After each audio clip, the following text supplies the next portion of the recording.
On many parts of social media, but especially threads, people who discovered Dune's butlerian jihad seem to be all in on the concept that it's time to get the machines before they get us, quoting Paul Atreides reading, "Thou shalt not make a machine in the likeness of a human mind." Context time. What Paul is reading in that passage is a book called the Orange Catholic Bible, which was the update to the Lemon Lime Bible. No, stick to the day job. Comedy's not your forte. Comedy's not your thing.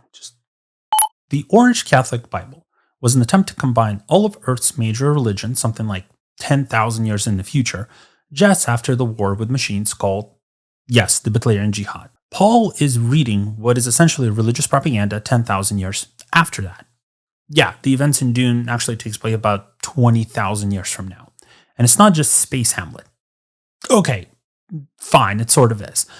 But it's also not an epic about humanity's triumphant exploration of the stars. It's a series about a humanity in stasis, a humanity that regrets socially and keeps technological progress to a minimum.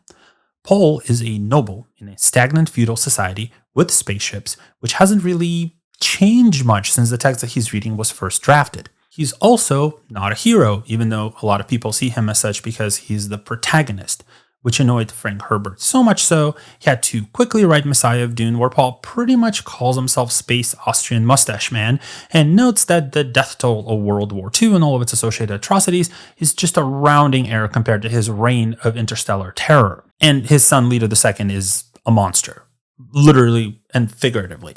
His golden path is a galaxy-wide sensory deprivation experiment. Anyway, the point is, much like our tech oligarchs don't understand what cyberpunk sci-fi is, given their quest to build the Torment Nexus from Please Don't Build the Torment Nexus, its iconic sequel, Why the Fuck Did You Build the Torment Nexus, and the grand finale, For the Love of God, Stop Building the Fucking Torment Nexuses, you morons, people admiring the Atreides clan in Dune really shouldn't.